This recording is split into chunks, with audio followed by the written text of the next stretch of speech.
why are we so concerned about this government and the friends and insiders of the Liberal Party for the past 8 years are getting rich?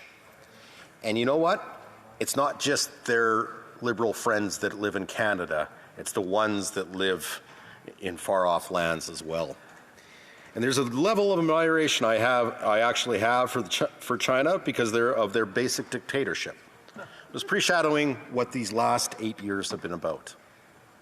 We have a Prime Minister that admires a foreign dictatorship, such as the People's Party of China. And now we hear that potentially, if the stories are true in the Globe and Mail, and I know that the government likes to dismiss them as false, but it is very scary what has been discovered. And that's it, that the People's Party of China influenced the last 2 elections here in Canada. And what's worse, the Prime Minister knew about this. This is our democracy. This is what should decide the people that come to this room to determine the direction of our country. And it's the influence of foreign actors that I am deeply concerned about. And Conservatives support this bill to go to committee so that we can fix it, because it needs to address that glaring hole of why things are been going the way they have been in Canada. And I believe any state-owned enterprise needs to have the analysis done on those transactions, especially for China. The People's Party of China has been gobbling up companies around the world. You don't have to look too far. If you go into Africa, and you'll see the influence that they now have on those countries. And obviously, the People's Party of China wants influence in Canada. And it appears that they already have influence with this government, because it is this government who they supported in the last election, illegally. Illegally, by donating money to 11 candidates that we have yet to know who are these 11 candidates. Is it the Prime Minister? Is it a cabinet minister? Is it a member of an opposition? There's no reason why we can't find out. We have a point of order from the Parliamentary Secretary to the Government House Leader. Mr. Speaker, I think we're extremely off topic right now, and if the member wants to go off topic, I'd love to talk about Justice Rouleau's report that was just tabled, and I'd love to have a discussion about that right now. But I think it's important that we stick to what's actually at hand here in the piece of legislation, not going off on tangents like the member is doing. I will remind all members that topic at hand is Bill C-34. So the honourable member for Saskatoon University. Bill's about national security. I can't think of a more important national security as a foreign country having influences on our election, Mr. Speaker. It is absolutely tied to this, because we know that this is a vote. Another point of order from the Honourable Parliamentary Secretary. The member appears to be challenging your ruling, Mr. Speaker. If that's the case, he should challenge the chair, and we'll allow that process to take place. But I think it is incumbent upon all members to respect the position of the chair, respect your authority. You've made a ruling on this, and now the member's challenging it. I will again remind everybody we're speaking to Bill C-34, and while we do give a lot of leeway on what we debate and what we discuss in this chamber, we'll maybe remind the member to maybe come back to the bill at hand. The honourable member for Saskatoon University. Thank you, Mr. Speaker, and I am not challenging the authority of your chair, but you are correct in saying that how this ties into the Republic of China is that they're influence in our elections, and this bill is about stopping the influence of countries like that in our economy. That is the connection. It is clear as day. What the member across the way is distracting, that this is somehow wrong to talk about the influence that this country has had on 2 elections. 11 candidates received illegal donations, and we've yet to find out Who are these individuals? Who is protecting those 11 individuals?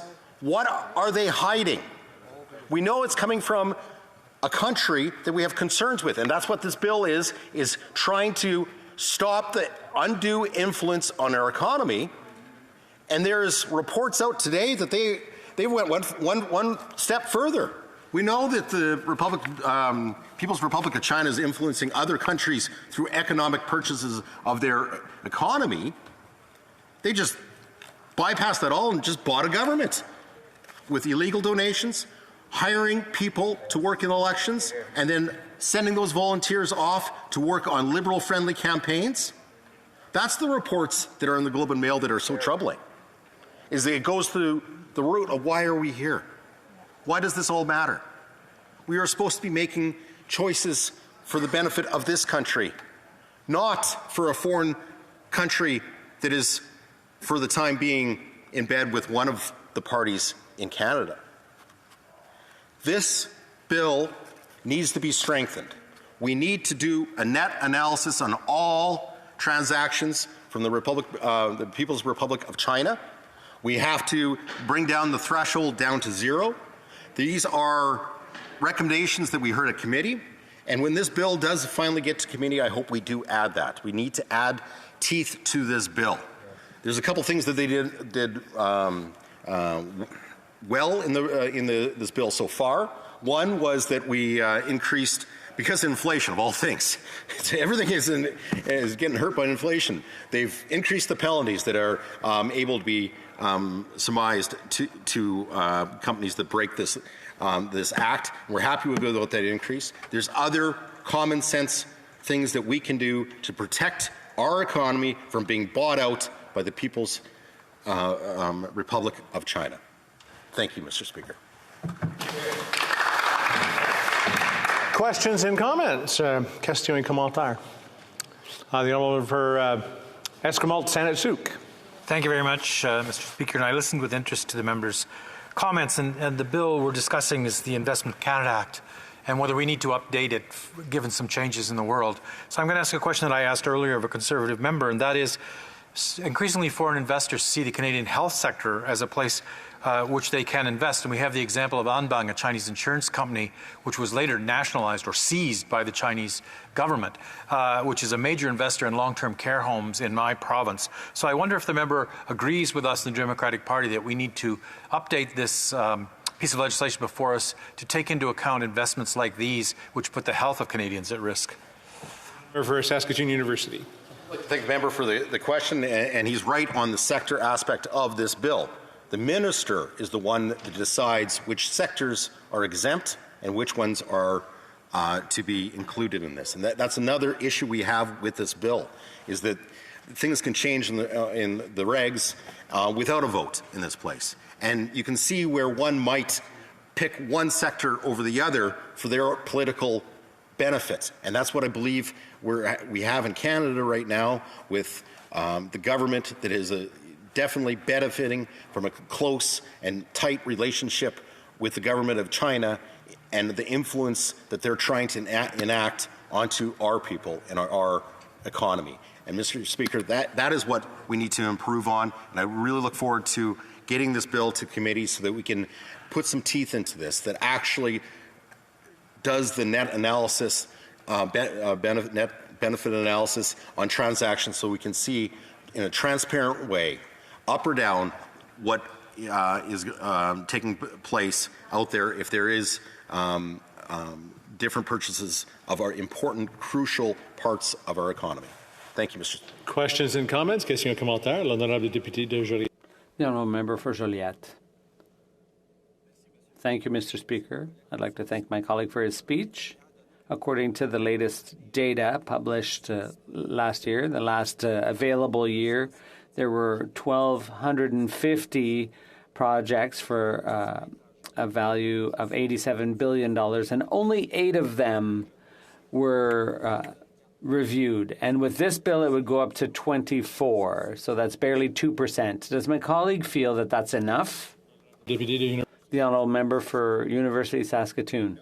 it is not enough. We need to get it down to $0. And this is the virtue signaling that we have from the Liberals. Every day they talk about a big game, but when they actually introduce something that is supposed to counter or to do what they have talked about, it doesn't. And that's the most frustrating thing about being out here in Ottawa is they're all talk, no action. Here's an example where we can actually strengthen our country through this to make sure that purchases from foreign state enterprises are scrutinized. And for whatever reason, these guys do not want that scrutiny. And one must ask why.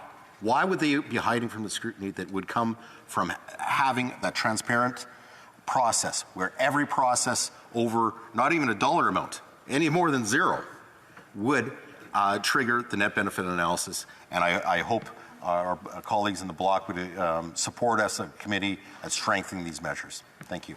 Questions and comments? Councillor Kamal Tar, the honourable member for South Shore St. Margaret's. Thank you, Mr. Speaker. The member from Kingston and the Islands seemed to be confused what this bill was about, and it is about the issue of national security and doing national security reviews of takeovers. We have a long record of this government not approving of national security reviews for takeovers, such as Hytera, which was charged with espionage in the United States, such as the Tanko mine, many others, and having the RCMP and the Canadian Border Services agencies actually buy equipment from those agencies. So the security issue of state-owned enterprises and interference in our country's economy and election is what this issue is all about. So I'd like to give the member an opportunity to clarify a little more about what the member of Kingston and the Islands seemed to be so confused about. The honourable member for Saskatoon University. I don't think they're confused at all. They know exactly what they're doing. They're helping out a foreign state actor influence our economy and now our elections. And to that point, we have an example, and just as to your point, in 2020, the Department of Foreign Affairs awarded a contract to the Chinese-based company NewTek to supply X-ray equipment. Of all places, in embassies.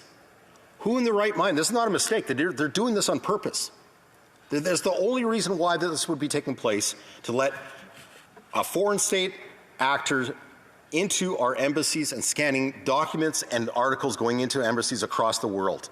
This is not incompetence. This is by design. Reprise du débat. Resuming debate.